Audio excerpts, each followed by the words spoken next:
विश्व के सभी भाई बहनों को जय जय कर्म ज्ञान के साथ जगत नियंता ईश्वर को प्रणिपात।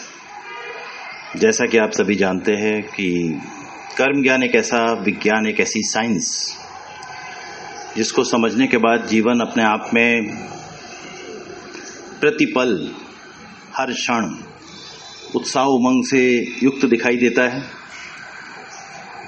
साथ ही साथ हर एक क्षेत्र में जिसमें भी आप आगे बढ़ना चाहो, जो आपकी पसंद का क्षेत्र हो, उसमें आपको सफलताएं मिलती हैं। तो जिंदगी अपने आप में एक अद्भुत रूप, अद्भुत अंदाज, हर एक क्षेत्र में शांति, संतुष्टि, आनंद, सफलता। जैसे कहें कि मैथमेटिक्स का अक्सर उदाहरण देते हैं, अगर मैथ्स समझ में आ जाए तो सवाल छोटा हो बड़ा कोई मुश्किल नहीं आती है। खासतौर से मल्टीप्लिकेशन का कॉन्सेप्ट आपको समझ में आ गया तो अपने आप आपका जो मैथमेटिक्स है उसमें 100 में 100 मार्क्स आएंगे। कोई उसमें इफ एंड बट नहीं है कि कोई ना आए। ऐसे ही कर्म ज्ञान एक टोटलिटी में, पूर्णता में आपके जीवन को एक नई दिशा और दशा देने वाला विज्ञान। तो जब हम इस विज्ञान को अच्छी प्रकार से समझते हैं, जानते हैं, तो अपने आप एक हमारी लाइफ में हर एक स्तर पर चेंज आता है, हर एक स्तर पर चेंज आता है। और सबसे बड़ी चीज क्या, आज के समय में लोग ज्यादातर सफलता को ज्यादा पकड़ के रखते हैं। सफल तो देखिए अल्टीमेटली जो खास इंपॉर्टेंट है, आप स्वस्थ रहें, खुश रहें, संतुष्ट रहें, और फिर जो सफल बने तो उसका कुछ मतलब। लेकिन खाली सफल हो, ना शांति हो अंदर, ना संतुष्टि हो, ना आनंद हो, फिर कितने भी पैसे हो, कितना भी धन हो, उसका कोई उपयोग नहीं है, कोई उसका औचित्य नहीं है। तो जब सही प्रकार से लाइफ की साइंस को समझते हैं, बार बार एक ही चीज बोलते हैं कि एज सुन एज आप लाइफ की साइंस को समझोगे ना, आप हर एक क्षेत्र में आगे बढ़ोगे, स्वस्थ भी रहोगे, समृद्ध भी रहोगे, शांत भी रहोगे, संतुष्ट भी रहोगे और आनंदित भी रहोगे। तो आज का विषय बेसिकली दूसरा है, तो इसलिए कर्म ज्ञान के ऊपर ज्यादा ना बता के आज का विषय सफल कैसे बने। बेसिकली खाली स्टूडेंट्स के लिए नहीं, खाली युवा शक्ति नहीं, सभी के लिए। आपको जिंदगी के जिस क्षेत्र में सफल बनना हो उसके लिए इम्पोर्टेंट। सफलता के लिए सबसे इंपॉर्टेंट चीज जो पहले कहते हैं कि उसमें 7 सूत्र हैं, अभी बताएंगे, लेकिन सबसे इंपॉर्टेंट है आत्मविश्वास या आत्मश्रद्धा। अगर किसी को खुद के ऊपर ही विश्वास नहीं है तो वो किसी भी चीज में बढ़ेगा कैसे आगे, जो सबसे इंपॉर्टेंट चीज। और खुद विश्वास, जैसे अपन हाथों को ऐसे रगड़े तो हाथ गर्म होते हैं ना, ऊष्मा बढ़ती है उनमें। अभी जमीन में खोलो, जमीन को नीचे गड्ढे से पानी निकलेगा। अभी कोई पत्थर आसमान में उछालो तो आपके अंदर ऐसा होना चाहिए कितनी तबीयत से उछाले कि नीचे आए नहीं। कहते हैं ना, एक निदा फाजली की गजल है, कौन कहता है आकाश में सुराग नहीं हो सकता, एक पत्थर तो तबीयत से उछालो यारो। तो ऐसा जोश आपके अंदर, ऐसा आत्मविश्वास होना चाहिए। यानी हम अगर ठान लें तो हम जीतेंगे निश्चित, ऐसा अपने अंदर विश्वास होना चाहिए। बाधाएं कब बांध सकी हैं पथ पर बढ़ने वालों को, विपदाएं कब रोक सकी हैं पथ पर चलने वालों को। जब तुम्हारे अंदर इस तरह का आत्मविश्वास होता है तभी तुम सफलता के किसी भी क्षेत्र में झंडे गाड़ सकते हो। और जब तक उस लेवल का आत्मविश्वास नहीं, जब तक नहीं कर सकते। तो यहां पर सबसे इंपॉर्टेंट चीज जो 7 सूत्र है उसमें सबसे इंपॉर्टेंट अभी अपने आप देखोगे कि आत्मविश्वास। कई लोग कहते हैं कि साहब हमारा आत्मविश्वास बढ़ता ही नहीं। अभी जैसे सुबह आलस में बिस्तर पे पड़े रहो तो यहां पर उठ के आने की भी इच्छा नहीं होगी। अपने आप बोलोगे यार आलस आ रहा है, नींद आ रही है, मन नहीं हो रहा, ये हो रहा। ये आपके दुश्मन है। अभी आत्मविश्वास बढ़ाने का क्या तरीका है? आत्मविश्वास बढ़ाने का सिंपल सा तरीका है कि आप अपने अंदर कुछ ना कुछ ऐसी चीज करो जिससे बढ़े। जैसे नहीं, कभी अब हम डाउन होते हैं तो हम कहते हैं पॉजिटिव गीत गाओ। तो आत्मविश्वास के लिए आपको अपने अंदर कुछ ना कुछ ऐसा करना है जिससे आपके अंदर एक जोश का संचार हो। जैसे कहते हैं ना, कोशिश करने वालों को कभी हार नहीं होती। तो आप इस तरह के गीत गाओगे तो जोश अपने आप बढ़ेगा। कोशिश करने वालों की कभी हार नहीं होती, लहरों से डर कर नौका पार नहीं होती, नन्ही चींटी जब दाना लेकर चलती है, चढ़ती दीवारों पर 100 बार फिसलती है। मन का विश्वास रंगों में साहस भरता है, गिरकर चढ़ना और चढ़कर गिरना उसे ना अखरता है। आखिर उसकी मेहनत बेकार नहीं होती, कोशिश करने वालों की कभी हार नहीं होती। ऐसे अपने आप को बोलो। यानी जब तुम बोल रहे हो तो तुम्हारे अंदर का जोश लगातार बढ़ रहा है। डुबकियां सिंधु में गोताखोर लगाता है, जा जाकर खाली हाथ लौट कर आता है। बढ़ता एक तरह से अचरज इसी हैरानी में कि उसकी मुट्ठी खाली क्यों है, और उसी के साथ बढ़ता उत्साह इसी हैरानी में। मुट्ठी हर बार उसकी खाली नहीं होती, कोशिश करने वालों की कभी हार नहीं होती। ये तुम जो जैसे अपने आप बोलते जाते हो वो आपके अंदर जोश का संचार करता जाता है, जो सबसे इंपॉर्टेंट चीज। दूसरी इंपॉर्टेंट चीज है कि इन्हीं में से, जैसे ये नहीं कि जरूरी नहीं कि आपको ये गीत याद हो, तो आपको जो गीत याद हो, अच्छे खासे गीत अक्सर बोलते हैं कि अगर आत्मविश्वास बढ़ाना है, कुछ करना है, तो सुबह सुबह उठो अपने आप, कोई अगर कर सकता है तो मैं क्यों नहीं, आखिर उसमें ऐसा क्या जो मुझ में नहीं। ऐसे अंदर से जोश आना चाहिए। खाली ऐसे नहीं कि उठ के वैसे ही लग गए काम में, अभी जोश तो है नहीं, कुछ उत्साह है नहीं, तो कहां से क्वालिटी आएगी, कहां से फास्टनेस आएगी, कहां से आप दौड़ पाओगे, कहां से आप सफलताओं को अर्जित कर पाओगे। कोई अगर कर सकता है तो मैं क्यों नहीं, आखिर उसमें ऐसा क्या जो मुझ में नहीं।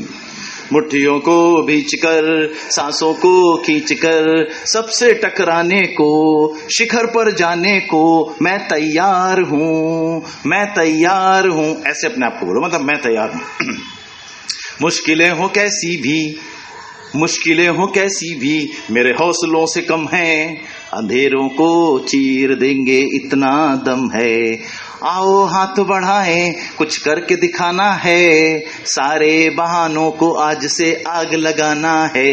मुट्ठियों को भींचकर, सांसों को खींचकर, ऐसा अपने अंदर जोश होना चाहिए। ये बताने की कोशिश ये कर रहे हैं कि आपके अंदर जोश कैसे आए। आत्मविश्वास सबसे इंपॉर्टेंट चीज, जो सफलता के 7 सूत्र हैं। इवन लक्ष्य के चुनाव से भी पहले आप जो टारगेट चुन रहे हो, तो सभी ने अपने देखे होंगे 7 सूत्र, उसमें लिखे थे, भी बताएंगे भी।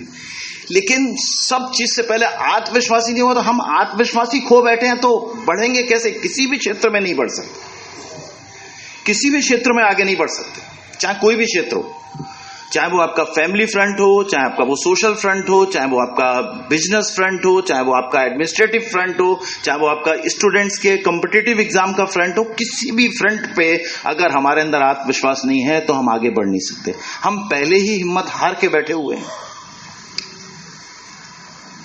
और ये जोश कहीं और से नहीं आएगा, आपको अपने अंदर से कल्टीवेट करना पड़ेगा। हम जैसा चाहें वैसा अपने आप को बना सकते हैं। बोलो अपने आप को, माना गम अगाध सिंधु है, संघर्षों का पार नहीं है, मगर डूबना मझधारों में मुझको कभी स्वीकार नहीं। ऐसा अंदर से कर हर मैदान फतेह। अपने आप को अगर नहीं भी सफलताएं मिलनी तो भी बोलो, कर हर मैदान फतेह, कर हर मैदान फतेह, कर हर मैदान फतेह रे राजू, हर मैदान फतेह। तो अपना अपना नाम लगाओ, तुम राजू थोड़ा लगाओगे। हाँ, ईश्वर का बंदा है तू, साहसी परिंदा है तू, दिखला दे जिंदा है तू, बाकी है तुझ में हौसला,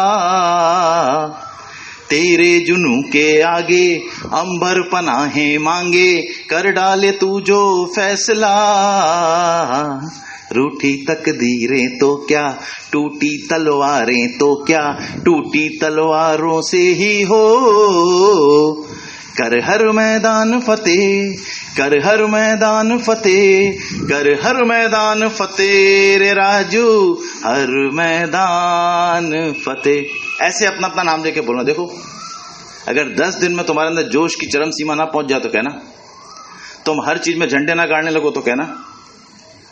इसीलिए बोलते हैं इन चीजों को सुनोगे अपनाओगे तो ही। अब अपने आप सीधे सफलता के सिद्धांत पर आते हैं, सफलता के सूत्र पर आते हैं, जो 7 सूत्र हैं। यानी कोई चीज का स्टेप होता है, आपने योग में स्टेप सुने ना, अष्टांग योग, जहां तक लोग योग करते होंगे जानते होंगे, पतंजलि जी का योग दर्शन और योग अभी अपने आप स्वामी रामदेव जी के आने के बाद से क्रांति जैसा बन चुका। तो कम से कम ये तो मालूम होगा कि 8 स्टेप होते हैं। अष्टांग योग मतलब 8 अंग। यहां सफलता के 7 सोपान, 7 सीढ़ियां। सबसे इंपॉर्टेंट सीढ़ी, वैसे तो कहते हैं लक्ष्य का चुनाव किसी भी चीज में, लेकिन मुझे लगता है कि लक्ष्य के चुनाव से भी पहले आत्मविश्वास इज अ वेरी इंपॉर्टेंट। आत्मश्रद्धा, जैसे स्वामी विवेकानंद ने कहा था, अभी हिंदी में सब बोले, अब गुजराती में बोलते हैं, उठो हिम्मतवान बनो, તમારા ભાગ્યના निर्माता તમે પોતે જ છો, બધી શક્તિ તમારે અંદર રહેલી છે, ઊભા થાઓ અને તમારે અંદર રહેલી દિવ્યતાને પ્રગટાવો। એવી રીતે તમે બોલો ના તો દેખો તમારા જોશની सीमा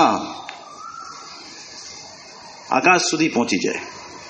कहने का अर्थ कि तुम्हारे अंदर जोश का संचार करने के लिए तुम खुद रिस्पॉन्सिबल हो, कोई और नहीं। तुमसे कहें बोलो, तुमको सब हम नहीं बोल पाएंगे। तुमसे कहें चलो दौड़ो, हम नहीं दौड़ पाएंगे। क्यों, क्या हो गया है? मन नहीं है। मन नहीं है वही तो डाउन हो गया, उसी को तो उठाना है। आदमी के अंदर ऐसा होना चाहिए जोश कि किसी भी काम के लिए उसको किसी तरह की कोई तकलीफ या परेशानी है, संशय या डाउट है, निराशा होनी ही नहीं चाहिए। इसी को तो उठाना है रोज। इसीलिए तो पहले बता रहे हैं, अगर आत्मश्रद्धा गुमा बैठे, आत्मविश्वास गुमा बैठे तो सब बेकार है।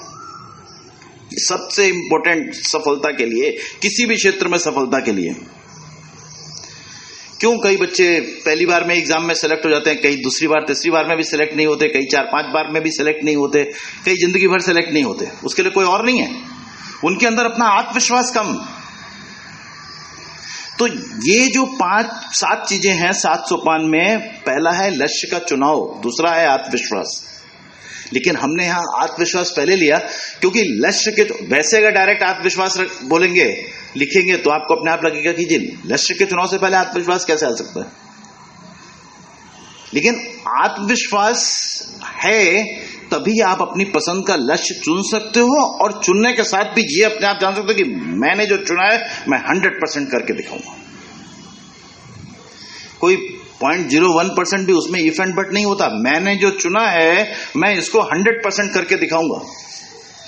ये अहंकार नहीं है, दिस इज आत्मविश्वास। क्यों, हम किसी को कुछ सुना नहीं रहे, खुद अपने आप अपने अंदर को उठा रहे हैं, और उठाने के साथ गुरुजनों के प्रति नम्रता का भाव, बड़ों के प्रति आदर का भाव, छोटों के प्रति प्रेम का भाव, सबके साथ विनम्रता से बात करने का भाव, ये मेंटेन। आत्मविश्वास कुछ करने में है, किसी को सुनाने में नहीं। अभी आप इरिटेट होते तो किसी से बात नहीं करते, इरिटेट नहीं होता, आइए बहन जी नमस्ते, कैसे आना हुआ, ये बात आपका रहता है। आप अंदर आत्मविश्वास है, जहां जरूरत होगी वहीं तो आत्मविश्वास कब जरूरत होगी, जहां वहीं तो लगाएंगे शक्ति। बंदूक गोली रखी है अपने पास, बंदूक है तो जहां दागनी होगी वहीं दागेंगे ना। या मक्के को मारने के लिए गोली दाग देंगे, शेर को मारने के लिए चाहिए गोली। हो सकता है हमारी ताकत शेर की ताकत से कम निकले तो बंदूक की जरूरत पड़ेगी, बाकी अपने तो ऐसी ताकत बिल्डअप करनी है कि शेर भी घबरा के आपसे भाग जाए। तो लक्ष्य का चुनाव, आत्मविश्वास, देखो पहले इसके एक उसी सीक्वेंस में। तीसरा है मन की एकाग्रता। बेसिकली क्या चीजें इस हिसाब से लिखी कि एकाग्रता बाद में लिखी हुई है, लेकिन आएगी पहले। मन को एकाग्र करना। अगर मन एकाग्र नहीं है तो आप कितनी देर किसी भी चीज में बैठे हो, मन तो सब जगह घूम रहा है बेसिकली, तो सफलता मिलेगी कैसे। मान लो यहां लेक्चर सुनने के लिए आए, अभी सफलता के लिए ही लेक्चर सुनने के लिए आए, लेकिन मन तो बाकी जगह घूम रहा है, तो यहां सुन के जानोगे क्या, समझोगे क्या उसमें, जब तुम यहां पे सुनते समय यहां पूरे हो ही नहीं। तो सीक्वेंस में देखो अपने आप कि लक्ष्य का चुनाव, आत्मविश्वास, मन की एकाग्रता, फिर निरंतरता। अभी इन सब के बारे में बताएंगे क्योंकि इंपॉर्टेंट चीजें। निरंतरता, उसके बाद है 5वां दीर्घकाल, लंबे समय तक। मतलब ऐसा नहीं कि तुमने आज प्रयास शुरू किया और महीने 2 महीने के बाद सोचो कि तुम सफल हो जाओगे। अभी लोग वहां पे कहां 2-2, 3-3 साल से अच्छे से प्रयास कर रहे हैं।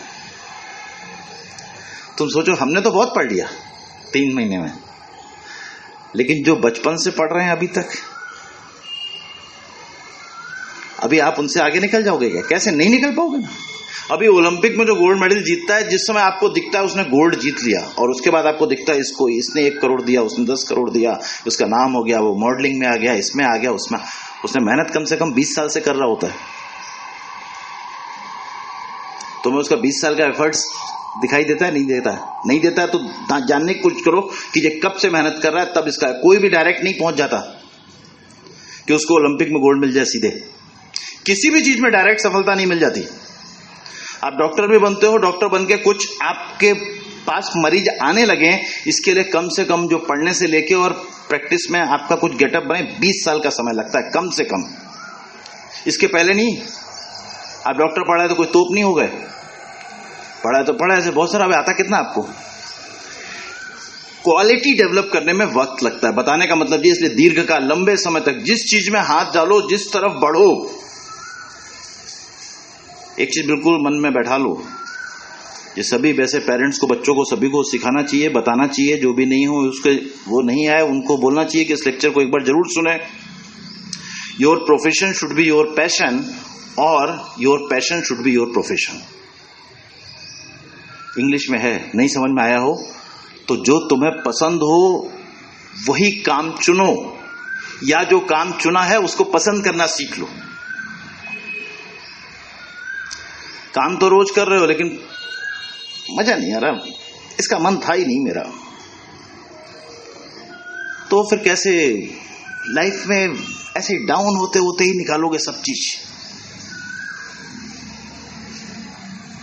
जो हासिल है उसे पसंद करना सीख लो, डिफरेंट वे में देखो।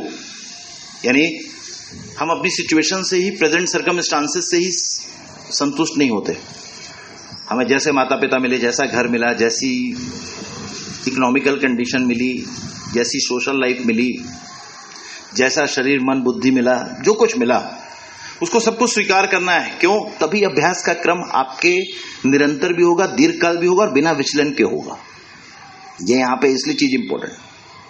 सफल कई लोग क्यों नहीं होते? सफलता के लिए ट्राई तो कर रहे, लेकिन सेटिस्फाइड नहीं, अपनी पारिवारिक सिचुएशन से सेटिस्फाइड नहीं है, अपनी इकोनॉमिकल कंडीशन से सेटिस्फाइड नहीं, वो देखना ही नहीं है। जो हमें मिला है हमें उसी में काम करना है, उतने ही बजट में चलना है और पूरे हैप्पीली चलना है। जो मिला है ये हमारे कर्मों के अनुसार ही, हमारे भाग्य के अनुसार हमें मिला है, और जो हम हासिल करेंगे वो पुरुषार्थ से हासिल करेंगे। अभ्यास के क्रम में जो निरंतर और दीर्घकाल है, वहां ये दोनों पॉइंट साथ में आएंगे, क्योंकि तुम्हारे अभ्यास का क्रम जो ना निरंतरता रह पाएगी और ना दीर्घकाल तक रह पाएगा अगर तुम अपने आप से सेटिस्फाइड नहीं होगे। फिर अगली चीज देखो, अपने आप पॉजिटिवनेस, सकारात्मकता। सकारात्मकता क्या मतलब है? लाइफ में सब कुछ आपके लिए खराब हो रहा हो तो उसमें से अच्छा निकाल लो, अच्छा निकाल लो। मान लो अभी आप एग्जाम देने जा रहे हो, और एग्जाम देने के जा रहे हो, उसका तो कारण बताएंगे बाद में अलग सूत्र से, लेकिन एग्जाम देने जा रहे हो, मान लो एक्सीडेंट हो गया, एग्जाम नहीं दे पाए, तो सोचो कोई बात नहीं, अच्छा हुआ अभी अस्पताल में चले गए, तो क्या कर सकते, तो अच्छे से पढ़ेंगे और अगले साल और अच्छा आएगा शायद। अभी नंबर हो सकता है इस बार मेरिट कम आती, अगली बार ज्यादा आएगी। This is a positiveness. अभी आप एक बार भी डिससेटिस्फाइड नहीं हो, जो हो गया, अगर तुम्हें कुछ कर्म ज्ञान नहीं भी आता है तो भी इतना तो समझो, जो हो गया उसको बदल नहीं सकते, जो बदल नहीं सकते उसको स्वीकार क्यों नहीं करते? जब तुम समझ जाओगे कर्म ज्ञान, तब तो हर चीज का वैज्ञानिक कारण है, हर चीज का साइंटिफिक कारण है कि तुम्हारे साथ ऐसा क्यों हुआ, तुम्हारे सामने ही ऐसी परिस्थितियां क्यों आ रही, हर एक चीज का साइंटिफिक रीजन। अब तुम मुझसे भी नहीं समझना चाहो तो फिर तो तुम्हारी मर्जी है, तुम अपने आप भगवान को रोज दोष दो, भगवान मेरे साथ ही ऐसा क्यों किया, तुमने जैसा किया वैसा तुम्हें मिल रहा है। ईश्वर कुछ नहीं कर रहे किसी के साथ। हाँ, अच्छा करोगे तो ईश्वर अवश्य खुश होकर अपने दरवाजे खोल देंगे आपके ऊपर, सब देने लगेंगे आपको, आपके योगक्षेम को वो खुद वहन करने लगेंगे, आपके साथ चलने लगेंगे। लेकिन बाकी तुम्हारे कर्मों के अनुसार ही तुम्हें मिलेगा। तुम सोचो ईश्वर हम पर कृपा नहीं कर रहे, हमारे तुम्हारे अंदर पात्रता नहीं है, तो कृपा किधर से करेंगे? और पात्रता के लिए बताया सिंपल तरीका, तुम दूसरों के लिए करो, वो तुम्हारे लिए करेंगे।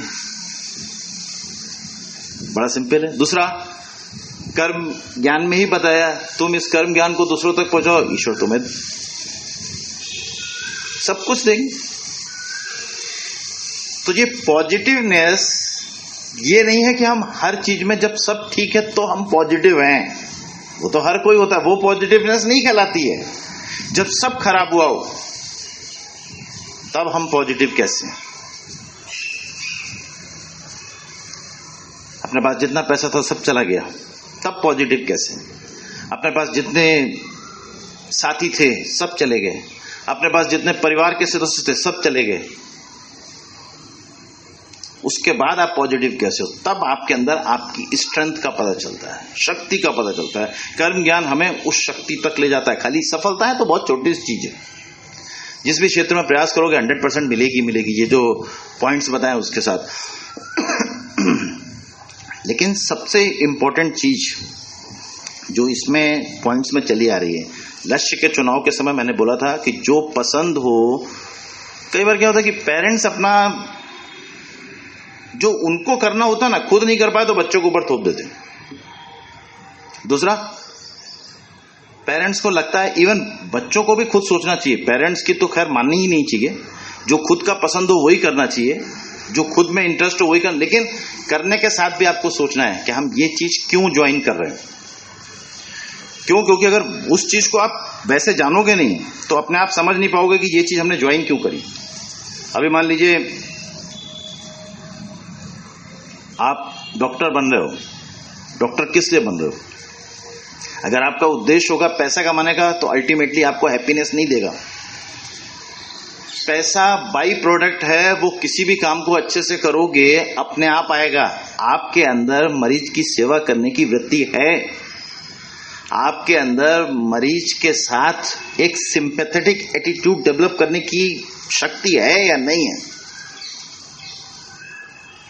नहीं तो दुकान खोल के तो कोई भी बैठ सकते हो, उसमें डॉक्टरी की दुकान खोल के बैठने की जरूरत कहां है? अभी टीचिंग में आपको इंटरेस्ट आना चाहिए कि हमें युवा शक्ति को एक नया रूप देना है, इसलिए हम टीचिंग में जा रहे हैं। अभी वहीं पे कोचिंग सेंटर्स और ट्यूशन सेंटर्स और ये खोलने का, उसके लिए बहुत सारे व्यापार के साधन हैं, उसको ही व्यापार क्यों बना रहे हो? क्यों? क्योंकि वो आपके अंदर डबल मतभेद पैदा करेगा, आप खुद सेटिस्फाइड नहीं रह पाओगे। आप अच्छे से पढ़ो, बाई प्रोडक्ट वो तो अपने आप मिलेगा। अभी कोई बच्चा आपके यहाँ से इंजीनियरिंग में सेलेक्ट होगा या अपने आप कुछ भी होगा, अपने आप बच्चे, अभी कल ही हम पढ़ रहे थे कि आईआईटी गांधीनगर में अभी पिछले 4 महीनों में उस इंस्टीट्यूट को 10 करोड़ का डोनेशन मिला है। और किसने दिया? बच्चे जो पढ़ के आगे गए। पिछले 3 वर्षों में 100 करोड़ का डोनेशन मिल चुका। तो ये होता है, आपके यहां से जो निकलेगा उसके लिए तो सब कुछ आप ही हो, वो अपने आप सब कुछ आपको अर्पित कर देगा। तुम क्या चीज बोलते हैं कि तुम काबिलियत अर्जित करो। सफलता का मतलब होता है काबिलियत। तुम काबिल बनोगे, सब कुछ, पैसा, प्रसिद्धि, नाम, यश, कीर्ति सब आपके पास दौड़ी चली आई। लेकिन काबिल नहीं हो तो किसी काम के नहीं हो। तो लक्ष्य का चुनाव सबसे इंपॉर्टेंट शुरू की चीज है। जब आप चुनते हो, किस लिए चुन रहे हो, किस लिए चुन रहे हो, दैट इज वेरी इंपॉर्टेंट। और जो पसंद है क्या, अगर कोई चीज आपको पसंद नहीं है तो आप उस चीज के साथ लाइफ लॉन्ग वो न्याय नहीं कर पाओगे, ना खुश रह पाओगे। तभी तो बोलते हैं जो पसंद है उसी को प्रोफेशन बनाओ। Your passion should be your profession. आपको लगेगा ही नहीं आप कुछ काम कर रहे हो। जरा सिंपल सी चीज देखो ना, आज के समय में लोग शादी तो कर लेते हैं, लेकिन शादी करके ये नहीं सोचते कि शादी के बाद की जो जिम्मेदारियां वो भी निभानी है। वो सोचते बस शादी कर ली, हम और हमारा पति अलग अलग रहेंगे, क्या ऐश होगी, ना कोई कहने वाला ना कोई बोलने वाला। अभी शादी का मतलब है उस पूरे घर परिवार की जिम्मेदारी आपकी है। दिस इज अ संस्कृति। अभी आपको सफलताएं किधर से मिलेगी? माँ बाप का आशीर्वाद नहीं ले रहे। अपने आप हर एक चीज को सोचो, माँ बाप का आशीर्वाद नहीं ले रहे, और वैष्णो देवी और अंबाजी और जहां जहां जितनी माताएं हैं उनके दर्शन करने जा रहे हो। घर की माँ वृद्धाश्रम में पड़ी है, बाकी माँ के चक्कर लगा रहे हो। मिलेगा कुछ नहीं, कुछ नहीं मिलने वाला। बड़ी सिंपल सी बात है, कुछ मिलने वाला नहीं, सब चीज। विवेकानंद ने तो अपने सफलता के उद्बोधन में कहा था कि हमें अपनी संस्कृति का पहले सम्मान करना चाहिए। एक बड़ी अच्छी चीज है, छोटी सी 2 लाइनों की। स्वामी विवेकानंद जब सितंबर 1893 में शिकागो में अंतर्राष्ट्रीय धर्म सम्मेलन में बोलने के लिए जा रहे थे, तो अपनी माताजी का आशीर्वाद लेने आए और बोला, माताजी हमें ऐसा आशीर्वाद दो कि हम अपने भारतीय संस्कृति को पूरे विश्व में प्रसारित कर सकें। तो माताजी ने उनसे खाली एक चीज कही कि उसका पहले नाम नरेंद्र था, तो नरेंद्र वो चाकू देना, मुझे सब्जी काटनी है। तो नरेंद्र ने चाकू उठा के दे दिया। तो माताजी ने उसको जबरदस्त आशीर्वाद दिया। अब आप भी सोच रहे होगे ऐसे इसमें क्या बात हो गई ऐसी।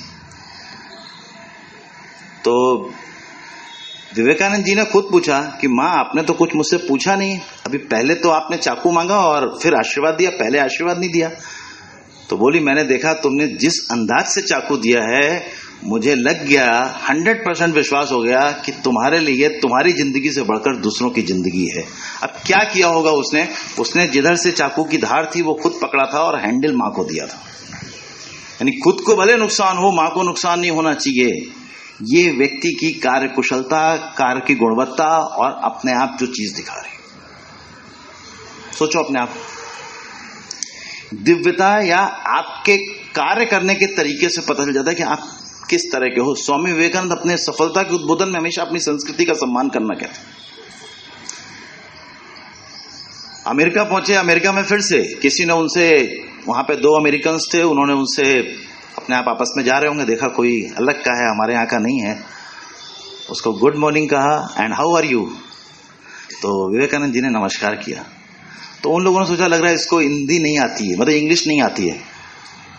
तो स्वामी विवेकानंद जी ने फिर से उसने कहा आप कैसे हो। तो स्वामी विवेकानंद जी ने कहा हेलो आई एम फाइन। तो वो लोग भी आश्चर्य में पड़ गए। बोले जब पहले आपसे मैंने पूछा तो आपने नमस्कार किया, और जब दूसरी बार आपसे पूछा तो जब मैंने हिंदी में पूछा तो आपने इंग्लिश में बोला। क्या पहली बार आप अपनी संस्कृति का सम्मान कर रहे थे तो मैं अपनी संस्कृति का सम्मान कर रहा था, दूसरी बार जब आप मेरी संस्कृति का सम्मान कर रहे थे तो मैं आपकी संस्कृति का सम्मान कर रहा था। दूसरे का सम्मान करना सीखो, दूसरे की संस्कृति का सम्मान करना सीखो, दूसरे व्यक्ति का सम्मान करना सीखो। ये स्वामी विवेकानंद से एक एक छोटी छोटी चीज इंपॉर्टेंट है सीखना। फिर उनके प्रवचनों से प्रभावित होकर विवेकानंद जी के उनके सफलता के ऊपर बहुत बड़े प्रवचन है, बहुत मतलब जैसे कहे ना अंतर्राष्ट्रीय युवा दिवस इसीलिए 12 जनवरी को मनाया जाता है, उन्हीं के जन्म दिवस पे। जब उनका brothers and sisters of America ऐसा जब गूंजने लगा और जो भी उन्होंने उद्बोधन दिया, उसके बाद एक लेडी उनके पास आई, स्वामी विवेकानंद जी के पास। लेडी बोलती है आप मुझे बहुत अच्छे लगे, मुझे आपसे शादी करनी है ताकि हमारे से जो बेटा पैदा हो वो आपकी तरह का हो। स्वामी विवेकानंद ने बड़ी विनम्रता से कहा आज से मैं ही आपका बेटा हूं, मुझे ही अपना बेटा समझिए। ये भारतीय संस्कृति का उच्च मूल्यों की परंपरा रही है और यही हमें सफलता की तरफ 40 साल की उम्र में जो व्यक्ति इतना कर जाए, आपको अपने आप एक सोचने की बात है कि जब हम ये क्यों, ये तीन एग्जाम्पल क्यों बताए। एक, हम हिलो डिलो में लग गए हैं, हेलो हाय हैंडशेक नमस्कार, एक अपने आप में हाथों का एक्यूप्रेशर होता है, विनम्रता लाता है, हमें झुकने का भाव पैदा करता है। इससे आपके अंदर कुछ सीखने की वृत्ति बढ़ती है। दूसरा, हम शारीरिक सुख और इंद्रियों सुख के पीछे ऐसे पागल हो गए हैं कि जो ना अपनी संस्कृति को समझते हैं और ना अपने अंदर एक संयम और एकाग्रता का विकास करते हैं। मन की एकाग्रता अगर भटकाते रहोगे तो मन की एकाग्रता किसी काम में लगेगी कैसे। जो आगे का उसका नंबर है टॉपिक में विषय है मन की एकाग्रता, खाली योग करने से नहीं लगती। यहाँ योग में बैठे हो, मन सब तरफ घूम रहा है, हाथ में माला फेर रहे हो, मन सब तरफ घूम रहा है, तो वो किस काम का। एकाग्रता के लिए हमें मन के भटकाव को भी रोकना है और फिर उसको साधना भी, यानी आपकी कंसंट्रेशन पावर ऐसी निकलनी चाहिए कि जैसे सूरज की किरणों को अगर कंसंट्रेट करो तो वो आग लगाने की शक्ति रखती है। अगर आपके आंखों से ऊर्जा निकले तो दुनिया में कोई ऐसी शक्ति नहीं जो आपकी आंखों को देख सके। This is the energy.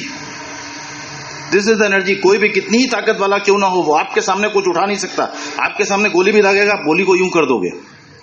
This is the way. अगर आपके अंदर कंसंट्रेशन है, दाग के गोली गोली देखा है कोई, दाड़ दाड़ यूं, दिस इज द कंसंट्रेशन।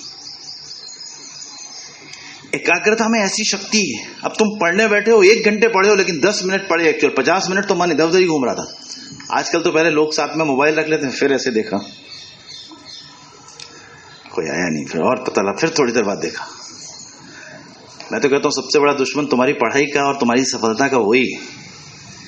एक तो उसको साइलेंट करके रख दो, और वो भी मैं तो कह रहा हूं अलग ही रख दो, उसको सामने रखो ही मत कि बार बार उसी को उठाते रहो। ये जो प्रैक्टिकल पॉइंट्स हैं समय के साथ चेंज होते हैं। आज से अगर कोई 20 साल पहले लेक्चर दे रहा होगा तो मोबाइल का जिक्र नहीं करेगा। क्यों? क्योंकि तब ये व्यवधान नहीं थे। आज के समय में सबसे बड़ा व्यवधान मोबाइल है, टीवी है, वीडियो गेम्स है, प्ले स्टेशन है, एक्सबॉक्स है, बहुत सारी चीजें हैं जो इस तरह के व्यवधान हैं। और आज के समय में बहुत सारे एप्स ऐसे आ गए जिसपे गेम्स हैं, लोग उसी में खेलते खेलते खाली पैसे बर्बाद करते रहते हैं और टाइम बर्बाद करते हैं। तो तुम शुरू से देखो कि टॉपिक बहुत लेंदी है, लेकिन उसको तब भी कम समय में कंप्लीट करने की और उसको समझ में आ सके इस तरह से बताने की कोशिश करें।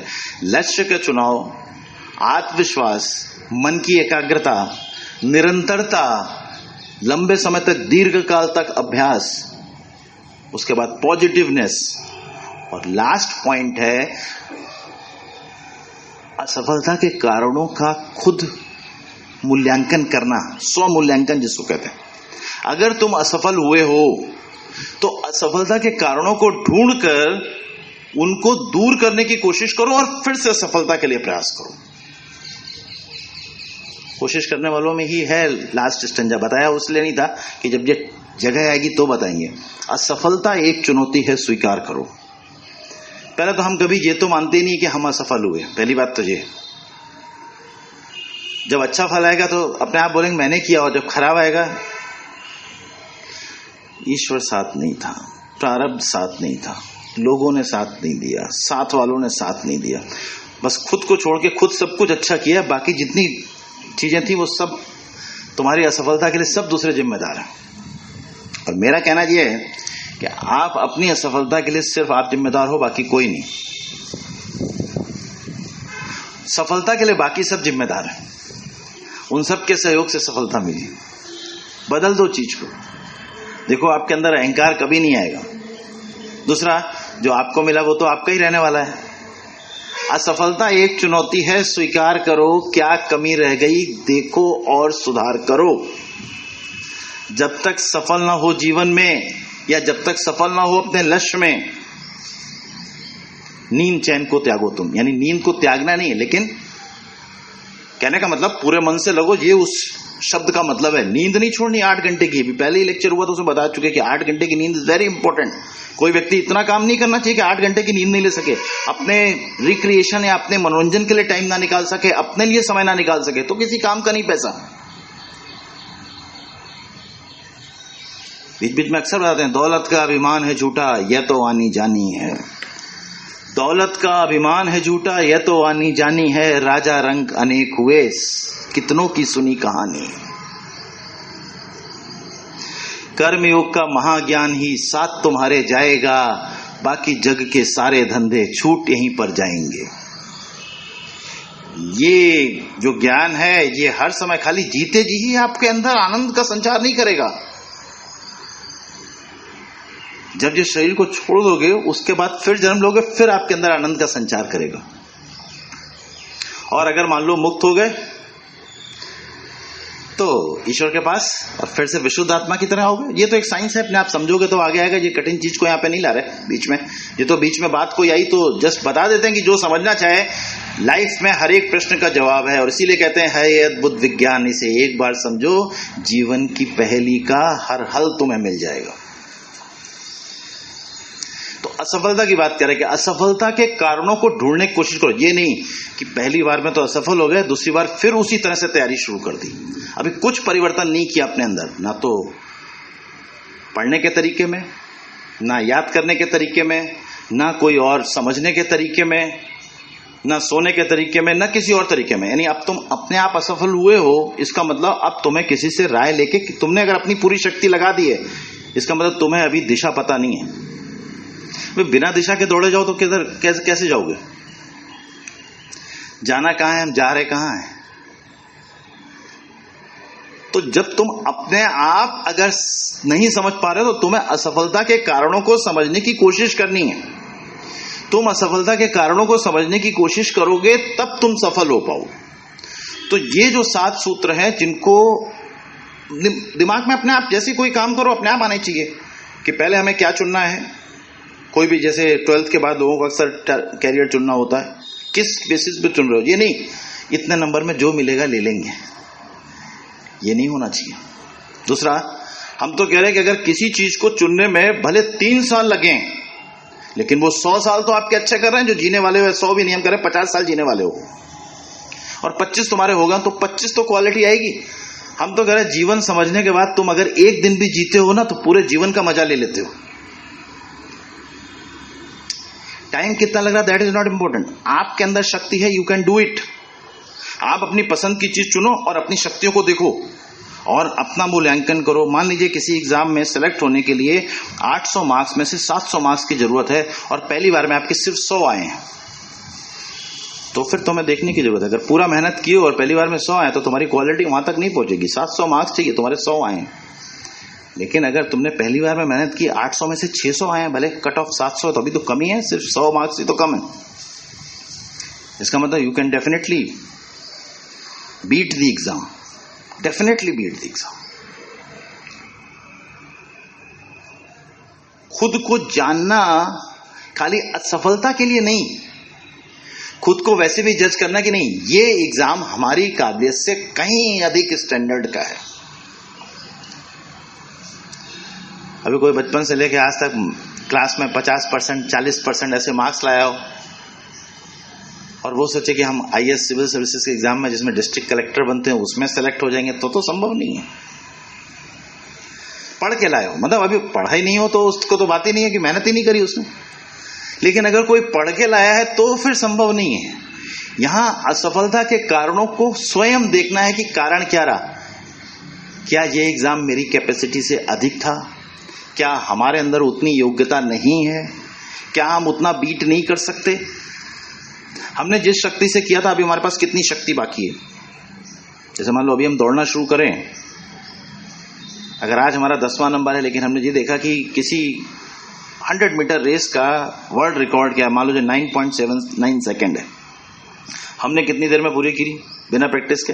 15 सेकेंड में। ठीक है, महीने भर प्रैक्टिस करते देखा, अरे 13 पे आ गए। अगले महीने फिर प्रैक्टिस की 12 पे आ गए, अगले महीने और प्रैक्टिस की 11 पे आ गए, अगले महीने और प्रैक्टिस की, अभी अब 10.5 पे आ गए, अगले महीने और प्रैक्टिस की। हाँ, बढ़ रहा है लगातार। इसका मतलब आई कैन डेफिनेटली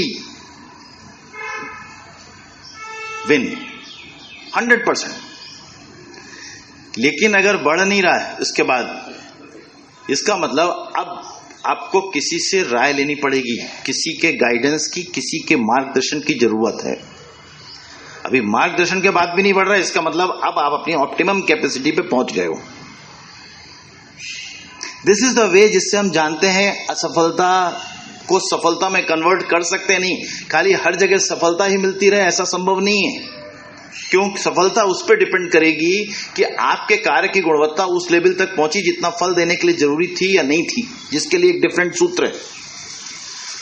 सफलता is equal to, success is equal to भाग्य मल्टीप्लाइड बाय मेहनत, या सक्सेस इज इक्वल टू प्रारब्ध मल्टीप्लाइड बाय पुरुषार्थ। अब यहां पर जो भाग्य है, भाग्य मतलब लक, डेस्टिनी, प्रारब्ध, नसीब, हाथ की रेखाएं, जो आप इस जन्म में भोगने के लिए लेकर आए, यानी जो अलग अलग परिस्थितियां आएंगी, विपरीत, अनुकूल और प्रतिकूल दोनों तरह की, वो तो आती रहेंगी। उनके साथ आपके पुरुषार्थ में तो कोई कमी नहीं आ रही। उन परिस्थितियों को स्वीकार करो, उनका सामना करो, उस संघर्ष में भी हर्ष के संग रहो और अपने पुरुषार्थ में लगे रहो। तो ये दोनों का मल्टीप्लिकेशन बहुत इंपॉर्टेंट है। कोई लड़का पहली बार में किसी कंपटीशन में सेलेक्ट हो जाता है, कोई 5 बार में भी सिलेक्ट नहीं होता। लेकिन ऐसा नहीं कि 5 बार में नहीं हुआ तो 6ठी बार में नहीं हो सकेगा, हो सके। उसको अगर अपने ऊपर कॉन्फिडेंस है तो हो सकेगा। ये मैंने बताया पहले ही कि जो 7वां पॉइंट था, असफलता के कारणों को खोजने की कोशिश करें और अपनी शक्ति को भी पहचानने की उसी पॉइंट में कोशिश करें।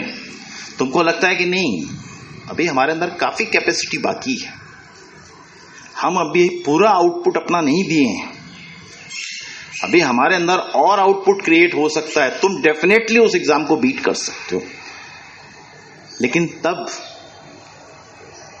कब, जब बीच में प्रारब्ध के रोड़े चल रहे हो ना, जिसके कारण तुम सफल नहीं हो पाए। जैसे एग्जाम देने गए, पहली बार में एक्सीडेंट हो गया, एग्जाम नहीं दे पाए।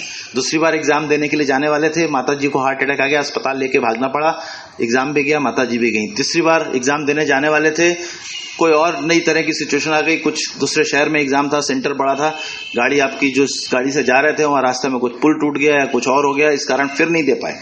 ये ऑब्स्टेकल हैं प्रारब्ध के। प्रारब्ध के वो ऑब्स्टेकल नहीं है कि आप एग्जाम तो दे के आए लेकिन सफल नहीं हुए, ये प्रारब्ध का ऑब्स्टेकल नहीं है। प्रारब्ध के ऑब्स्टेकल या अवरोध ऐसे आएंगे, इसमें कहते हैं प्रारब्ध। तब समझ सकती कि कर्म ज्ञान की जरूरत पड़ती कि भाई ये इस कारण हो रहा है, क्या पता कब तक है, हो सकता है अगले साल अवरोध नहीं हो, मेरी तैयारी तो पूरी है, फर्स्ट क्लास निकाल देंगे और पढ़ेंगे। लेकिन अब तैयारी पूरी हो चुकी है ऑलरेडी, जब तक एग्जाम निकलेगा, जब तक हम कुछ साथ में अर्थोपार्जन भी करते हैं, तैयारी तो पूरी है, आराम से खेल खेल के पैसा भी आएगा और तैयारी तो है ही। जैसे एग्जाम में बैठ पाएंगे, निकलना तय। This is called positiveness. और हम अपने रिवीजन को छोड़ नहीं रहे, हमें पता है हमें सब आ रहा है, हम जो टेस्ट पेपर दे रहे हैं उसमें फर्स्ट क्लास 100 में 100 मार्क्स आ रहे हैं, एग्जाम को पहुंच ही नहीं पा रहे बस एग्जाम तक।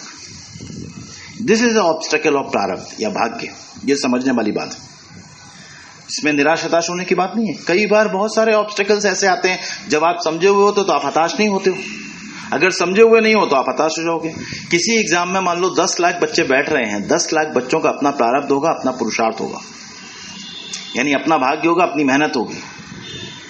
अब इन दोनों का आउटपुट मिला के जैसा आएगा, वैसा 1000 बच्चे चुने जाने 10 लाख में, तो वो उसमें आएगा, खाली मेहनत से नहीं आएगा। किसी बच्चे के पास हो सकता है मेहनत भी हो, लेकिन उसका भाग्य भी अच्छा है, प्रारब्ध भी, और प्रारब्ध किसी और का नहीं, तुम्हारे कर्मों का है। अगर आज किसी के अकाउंट में पैसे ज्यादा है, तुम उससे जलते नहीं हो ना, उसने अपनी मेहनत से उसमें सेव किए, तो अच्छा प्रारब्ध लेके आया, तो अपने कर्म उसने अच्छे किए पिछले जन्म में। तुम खराब लेके आओ, तुमने खराब कर्म किए, तो इसमें किसी से ईर्ष्या करने की क्या जरूरत है, तुम्हारा तो प्रारब्ध अच्छा है। हम तो कितनी दिनों से रगड़ रहे हैं, तो तुम अभी और रगड़ोगे, तुमने तो अभी खराब कर्म किए ना, उसको भुगतना तो पड़े। ईश्वर की सृष्टि में कर्म के नियम से कोई छूट नहीं सकता। तो जो स्टूडेंट्स हैं उनको भी ये समझना पड़ेगा, नहीं तो हार मान के सुसाइड कर लेंगे, जिंदगी से भाग जाएंगे, फांसी लगा लेंगे, कहीं कूद जाएंगे। आए दिन अक्सर यही चीजें होती रहती हैं। और कई लोग IIT में सेलेक्ट तक भी हो जाते हैं, एम्स में सेलेक्ट हो जाते हैं, अच्छी जगह भी पहुंच जाते हैं, तो भी सुसाइड कर लेते हैं। वो सोचते हैं शायद इसके बाद मेरे अंदर संतुष्टि आनंद आएगा, लेकिन नहीं आया, सुसाइड के ऊपर चले गए। किस काम की रही एजुकेशन, किस काम की रही शिक्षा, और किस काम का रहा वो पेरेंटिंग, जिसमें बच्चा आपका सुसाइड कर लिया, तो वो पेरेंटिंग किसी काम की नहीं। इसका मतलब आपने ही बच्चे के अंदर उस तरह की पॉजिटिवनेस विकसित नहीं की। उसको ये बताना चाहिए कि बेटा भले जो भी कुछ हो, स्वीकार हर चीज करना है, हर चीज हमारे अनुसार नहीं होगी, हैप्पी रहो। पहले हैप्पीनेस इज इंपॉर्टेंट, पढ़ना इंपॉर्टेंट नहीं है, पहले हैप्पीनेस इज इंपॉर्टेंट, पढ़ना इंपॉर्टेंट नहीं है, पहले हैप्पीनेस इंपॉर्टेंट। अगर हैप्पी नहीं हो तो कुछ नहीं कर पाओगे लाइफ में, कुछ नहीं कर पाओगे। आए दिन देखोगे, और आए दिन देखते हो कितने लोग सुसाइड करते रहते हैं। बार बार मैं एक ही चीज कहता हूं, जब कोई सुसाइड करता है तो सबसे ज्यादा दुख मुझे होता है। क्यों? क्योंकि पिछले 14-15 साल से जो लगे हुए हैं, सुसाइड रेट 0 करने के लिए लगे हुए हैं, और उसके बाद भी लाख कोशिशों के बाद भी पेरेंट्स समझने की कोशिश नहीं करते। बच्चों के सुसाइड का खाली एक ही कारण, बच्चे खुद कारण नहीं है सुसाइड का, बच्चों के सुसाइड का कारण उनके पेरेंट्स हैं। किसी ना किसी स्तर पर उन्होंने उस तरह का पॉजिटिवनेस उनके अंदर बिल्डअप ही नहीं किया है। पढ़ो, इतना पैसा खर्च कर रहे हैं, इतनी फीस दे रहे हैं तुम्हारी, पढ़ के नहीं दिखाओगे तो ये पैसा कहां से लाएंगे। बच्चों के अंदर ये भाव भरते रहते हैं। भी कब तक बैठे रहोगे, देखो पड़ोस वाले का लड़का कमाने लगा है, 1 लाख रुपया महीना कमाता है, तुम 1 रुपया नहीं कमा के लाते हो। अल्टीमेटली क्या होगा, वो छलांग लगा देगा कहीं से, मिल तो कहीं रहा नहीं, या गलत संगत में पड़ जाएगा। गैंगस्टर आए दिन बनते हैं, अपराधी आए दिन बनते हैं, ऐसे ही बनते हैं और कहीं से नहीं बनते। स्मगलिंग करने लगेगा, कोई आर्म्स का व्यापार करने लगा, पकड़ के पुलिस ले जाएगी आर्म्स एक्ट के अंतर्गत किसी ना किसी दिन। आए दिन वैसे भी केसेस आते रहते हैं हमारे पास, तो पेशेंट होने के सब तरह के केसेस आते हैं। सब कोई कमाने का तरीका नहीं था, तो सोचा कि चलो ड्रग्स ही थोड़ी बेच डालें, कुछ मिलेगा। तो यहां पर that is a very important thing जो हमें समझनी है। हमेशा नीति से, मेहनत से, कर्म ज्ञान की साइंस को समझ के जीवन में अपने आप कुछ कर दिखाओ ऐसा कि दुनिया करना चाहे आपके जैसा। बस ये सफलता है। देखो कितनी खुशी मिलेगी, कितना आनंद मिलेगा आपको देख के, कितने और आनंदित होंगे आपको देख के, कितने लोग और जीवन जीने के तरीके को सीखेंगे। जब हम गलत तरीके से आगे बढ़ रहे होते हैं, हमेशा बड़ा सिंपल सा चीज है, हर स्टेज पे दो रास्ते आते हैं, एक सही होता है, एक गलत होता है। सही रास्ता कठिन होता है, सत्य परेशान हो सकता है, पराजित नहीं हो सकता। इसी तरह से आपका पुरुषार्थ सफलता को देर में दिला सकता है, लेकिन असफल नहीं हो सकता कभी भी। ये एक चीज मान के रखो। और कर्म ज्ञान की समझ है तो मैं ये कहता हूं कि दुनिया की कोई ताकत इस सृष्टि में अवतरित होकर भी आपके चेहरे पर निराशा नहीं ला सकती, आपके चेहरे पर अप्रसन्नता नहीं ला सकती। कोई भी ताकत, ईश्वर खुद ब्रह्मा विष्णु महेश तीनों आ जाए परीक्षा लेने के लिए, तो भी आपके चेहरे पर निराशा नहीं आ सकती किसी भी समय।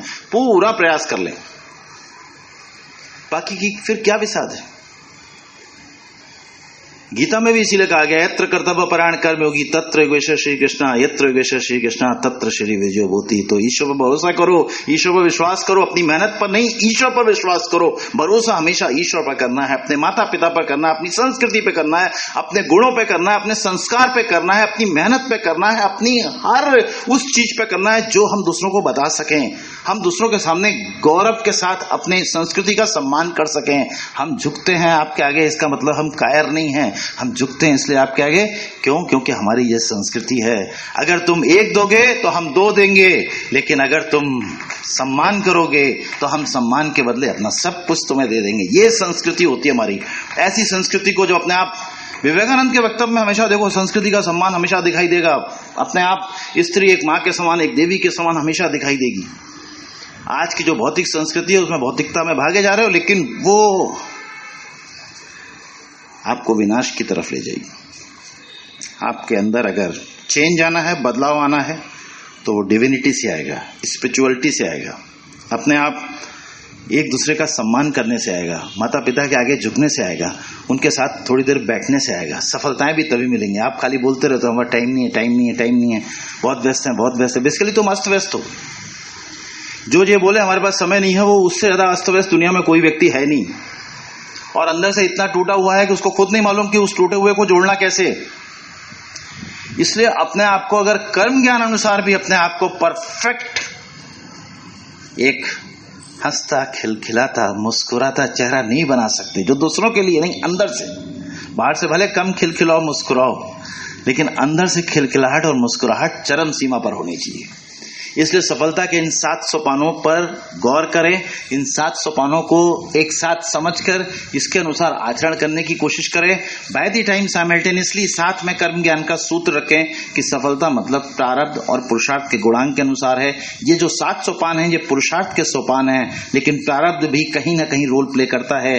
हमारे ही अपने कर्म हैं जो हमारे सामने ऑब्स्टेकल या अवरोध के रूप में आएंगे। हमें उन अवरोधों में घबराना नहीं है, क्योंकि हमने ही किया था और बताया गया है जैसा तुम करोगे वैसा आएगा।